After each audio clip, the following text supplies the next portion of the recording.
Oo. Okay. Pero kung ano ito, maglalagas pa yan. Hindi naman lahat yan. Sir, nakakalusot na ganyan. Ito. Natural lang yan kasi hindi naman sa lahat ng kuwan yan ay natatamaan ng gamot. Pero ang importante dyan, yung majority yung buo. Kasi hindi naman lahat natin napupuliduhan ng kuwan yan. Yun, yung mga kupildong na yun, yung na-late kayo ng spray. Yung mga malalaki pala ng konti eh. Pero marami naman mga kuwan siya. Maraming buo. Ayan na ito, dami oh. Mapapansin mo dyan, yung mga may sira dyan, yung hindi tinatama ng spray. Pero pagka ayan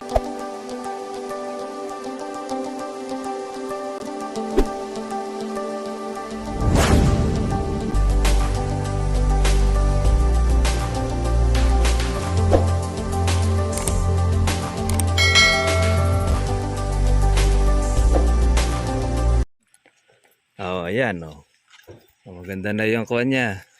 Maganda na yung buo. Pagka ang kalamansi ay wala pong sira, maganda bilog. Ako ngayon pa lang kayo makakatikim ngayon ng harvest nito. Ayan na, dami oh. Talaga. Sir, pwede na ho kami mag-adjust sa pagtakal ng gamot o ganun pa? Ako na yan. Weekly na kayo mag-spray. Ganun pa rin no? Dapat na sardines pa rin no? Pwede na kayo tatlo. Tatlo na lang po. Maintenance na lang ninyo yung. Maliban na lamang kung merong magpanibago din bulaklak. Wala pa po. Wala naman eh. Sir, katulad na rin, medyo mura. Kaya di pa ho lumalabas yung bulaklak. Pero hindi, okay na siya. Yung ganyan ho yung sa kabila sa mga bata. Yung ganyang... Ayan, doon sa may bata, obligadong kung itimplan ninyo, yun din lang kailangan yung spray. Nakapansin ko sir po, merong mga kilikili na rito. Yun. So nga lang, inaano ko lang. Baka... Umpisahan nyo na yun. Umpisahan nyo ng spray yung bata. Kasi ang bata, sayang yan. Dahil marami yan paglabas ng bulaklak. Lahat po yan sir po, spray namin. Sabi ko nga po, pag may natirang kalamansi, doon lang po lumilipad yung... Totoo yun. Lahat yun. Kaya kuhan siya. Pero yung bata, kumbaga sabay na kayo nag-spray pati bata. Kahit wala pang bulaklak. Yung iba meron naman ho yung iba kaso ilan-ilan ho. Ilan lang. Nadamay na rin. Para nga naman wala na lipatan. Medyo tayo. Nilalahat nyo na. Pero dapat hindi pa... mahabol ho yung iba ho, namumulaklak. Pero okay yun, sa bagay. Kasi para maintenance at hindi lipatan din ng mga insekto. Kasi may mga gamot ho natitira pa ho sa drum. Sinasagad ho nito kaysa masayang. Ito na dinadala niya. Ay, may nakakaligo na siguro dyan. Ano? Meron. yung mga kids nyo. Ito yun. Ito yung sa tindi ng init. Nasusunog siya. Kaya kailangan nagkakaroon din tayo ng foliar. Kaya tama lang din po ipagdidilig. Ganyan kasi ang sakit ng kalamansi pagka mainit. Kaya tayo nagpo-foliar para siya ay gumanda ang kuwan ng dahon. Tumatagwa. Tsaka kuwan. Yung para maiwas ang sunog. Yung balat niya. Ay maganda pa at least niya to maganda na ipagkabasa niya. Ayan. Sa taas po kami sir bunag. Baba na ang kuwan. Bali halos 1 week para matapos. Ayan. Dahil buko nito. Kapag kasi mga buo mahal mo pagka mirayan, kupildong itsura. Kumpara mo nung una na inalagaan, halos sira. Bunga. Okay. Pero kung ano ito, maglalagas pa yan. Hindi naman lahat yan. Nakakalusot na ganyan. Natural lang yan kasi hindi naman sa lahat ng kuwan yan ay natatamaan ng gamot. Pero ang importante dyan, yung majority yung buo. Kasi hindi naman lahat natin napupuliduhan ng kuwan yan. Yun, yung mga kupildong na yun, yung na-late kayo ng spray. Yung mga malalaki pala ng konti Pero marami naman mga kuwan siya. Maraming buo. Ayan na ito, dami Mapapansin mo dyan, yung mga may sira dyan, yung hindi tinatama ng spray. Pero pagka yan ay okay siya, maganda po ang kuwan niya, buko. Ganda ng bilog. Ito yung hindi nyo inabutan ng spray. Noong napunta ako rito, Ito yung, oo, ito yung mga una na hindi na inabutan. Pero yung inabutan ng spray, ayan ang mga buo. Maganda ang kanya. Buko. Ayan, malinis naman ang kawan niya. Ito, kuha na ito. Mag-weekly na kayo. Weekly na po. Weekly spray na kayo. Pwede na kaya sir buong nagigitnaan namin, Merkules o ano. Pwede na yan. Dahil kuha na yung kuha nyo, mais at gasaresin na iba. Kahapon mo yung huling ano namin eh. Yung hilong bomba. Sunod na natin yan Diyos. Ano yan, makakameros na kayo Puro Lunes tayo. ng gamot ninyo. Magkuha na lang kayo kahit sa folya twice Ngayon, a month. magdago kami ng polyar sa binobomba namin. Yun pa rin, kuha naman nyo. Kada bomba lang naman ninyo, every 15 days lang naman eh. Every 15 days. Yung foliar ninyo. So twice a month. Twice a month. Ano ba dati? Weekly ba ang lagay ninyo? Ito yung magbobomba ho. Wag na. Mga 15 days na. Every 15 days so. Every 15 days na yan. Para hindi naman kayo makonsumo. Ayan, ang daming buko. Yan. Ayan. Ayan ang kanya pagkabuo siya. Maganda ho. Ayan. Bilog na bilog. Bilang ganda bilog niya. Makikita nyo naman dyan pagka may tama. Kaya ganito. Sira siya. Ni Joshua. Hindi naman natin mape-perfect talaga lahat yan. Pero pag gaya naman ay makatuloy, ay marami yan. Marami. Kukon siya. Bomba ni Joshua rin. Pagka ito ay medyo lumaki-laki pa, makikita ninyo ilang mga saan. Sa loob tapos sa labas. Tapos, pagka yan ay naigan uli, magpo-produce ng na bulaklak. Yung namutulaklak nun no? Pero sir po, nag-iiba ho napapansin ko. Siguro nagpapagulang na po ng dahon bago siya labulaklak.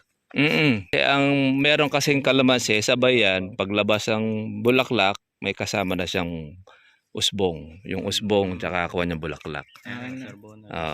Ayan, dami niyan. Ito, tatanggalin nyo ito. Yan. Ito yung mga sangang tuyo. Para ngayon ang pinaka-proning ninyo. Lahat ng mga may sangang tuyo, tanggalin ninyo. Para pati isa ko sa ilalim. Mas maganda kasi maliinis. Pwede kasi magtago yung kuwan dyan. So ang estimated natin na harvesting ho nito Sir Bonag, mga June ho. Sa kuwan ito, May, June. Pwede na siguro umabot ng July yan. July ho. Pero katapusan ng June, makaka-harvest na kayo rito. Sa unang harvest. Sa harvesting ho na yun Sir Bonag, bigyan nyo ho kami ng sige. Marami ito. Pagkakuha nyo, kukontak tayo ng buyer dyan. Sige. Ayan, dami. Ayan, daming buko. Pero maglalagas pa kayo dyan. Dahil sa init ngayon, kailangan talaga dito, alaga natin ng tubig. Kaya paglipat nyo doon sa kabila, balik uli kayo ng tubig. Total naman kuha niyan eh. Isang linggo lang ho paktaw po namin. Ayan, okay, pwede yon. Hindi po namin para hindi siya matitigang kasi hindi na tayo nagtitigang dito dahil buti naman dito hindi kaagad natutuyo yung lupa Hindi naman. Naabot po siya na 3 araw basa. Okay yan. Para at least meron siyang reserba. Ayan, dami pong buko nito. Kung hindi nyo po tama yung gamot nyo rito, yung buko na yan, puro sira na yan. No mga nakakaraan. Tinan nyo. May halos lahat ng mga dulo ay meron eh. Mga lipas lang po ng ilang mga kuwan. Ito, tanggalin nyo ito, kalamandaring ito. Kaya madali nyo pong makuha niya. Maago ng kuwan niyan. Na proteina tsaka na sustansya na pataba.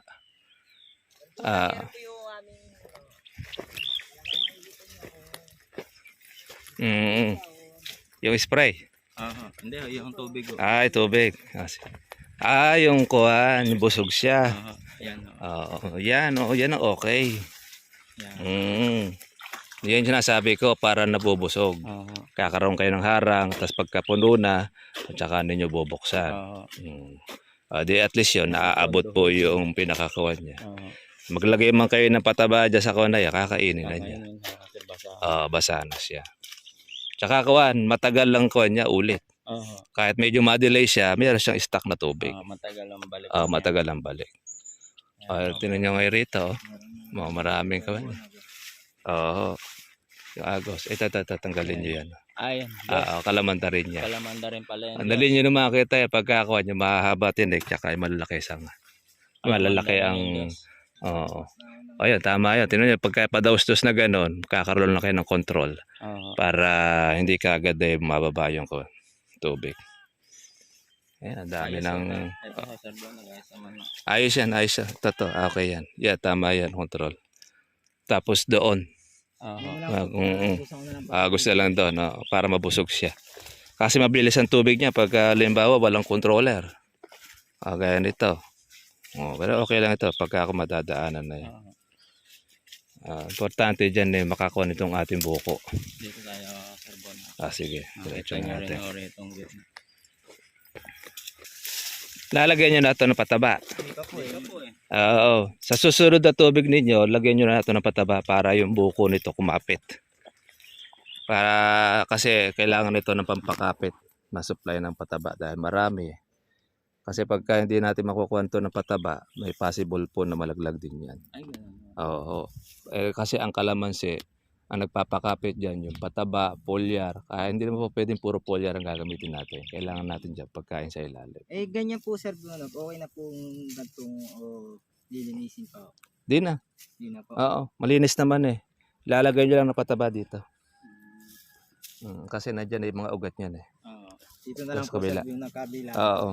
Huwag nyo ilalagay rito. Lahat ng nababasa. Para at least nun. Ito dito, pwede yan, sa gilid na yan. Para nun, at least ay masupplyan itong ating buko. Madami Kasi mga garapata. Makakuha nito. Makakalusot pa kayo rito sa presyo niyan. May presyo pa yan. Ay, ganun. May presyo. Ayaw kung bakit may presyo. Mahal ang maintenance niyan. Mahal ang maintenance. Dahil hindi lahat po noong mayroong ganyan ay makakapagpabunga. Lalo na pagka sa patubig. Oo. Diesel. Hirap po ngayon Totoo po yun. Nagala po ba ng gano'n sa gawin niyo? Sa amin kasi mga mga buko na yung bunga, mga gahuli na. Mga nagpapalaki na lang, mga buwan ng Mayo, mapipitas na yung sa amin yung mga nagsipag-alaga. Pero yung mga batch na ganito, walang masyado. Walang marami yan. Kaya ito, may presyo pa ito. Makakatsempo pa tayo dyan. Ayan, okay, tubig na yan. Malakas. Ganyan lang, okay na siya. Basta't makasurvive lang ito. Isang buwan na naman halos yan yan yung doon yung sinisipsip. Okay na yan. Dinamo yan Dinamo. Okay. Kaya naman yan, busog yung kalamansi. Yung kapitbahay ninyo, madilaw na Ala, hindi alam mapag-aalaga. Kaya, Medyo hirap. hirap siya. Ito, Pangalawa nila, tagulan. ayun niya. Ito yung matatandang puno na Oo, matatanda. Dadagdagan nyo na po ng pataba ito. Diyos, dito dati. Lahat ng mga matatandang puno. Pero marami rin mga buko Tara, Diyos. Diretso na siya. Mapagmerienda muna. Tara, tayo po. Yung- Ito yung bagong tanim. Oo. Marami ito. Pag nagtuloy yan. Ayos. Ito. Kalaman. Ayan. Sa titinan nyo lagi doon sa konyo. Yan, Diyos. Yung kalamanda rin. Nagtanggal ng kalaman. Lagariin mo, kaya itakin. Para mas mabilis pa, itakin mo na lang. Opo. Kasi kami doon, iniitak lang namin pag ako. Sa lagari, minsan natatagal lang kami. Saka mayroon po isutot. May isuot matinik. Sa itak, isang tagpas mo lang, okay na. Ito yung matanda. Eri ho, matatanda. Yan yung dadagdagan nyo na pataba. Diyos, ito dagdagan natin. Kasi Bali, Sir siguro ito, mga 5 dakot ito. Mandakot. Lahat ng mga madidilaw. 5 dakot ay ilagay Ayun, ninyo. Sir Bruno, pag nabasa po yun, pwede Iyon, medyo namamatay na siya. Gawin yung 6, baka sakali. Sayang pa yun magbubunga pa yan. Tara, kuha na. Isang diretso. Ito yung dinamo ninyo na Hindi ho, ayun. sa bahay. Ayun na. Ay, ito na pala, Diyos Dito na tayo. Ito na naman. Ay, merienda mo. Ang ganda ito. Wala ito isa. Wala ko nilandscape. Parang ko na ito. Mini resort na. Siguro pag lagyan pa kayo ng bubong, maganda na yan. Kahit yung mga bata dyan, makakaligo ng ayos yung develop. Develop. Importante yan lalo na yan pagka malalaki na po bunga niya. Oo. Sa gagandang tingnan. Ayan, okay na po yung mga bungat buko na marami na siya at silalaki na po ng kasares at saka gamais.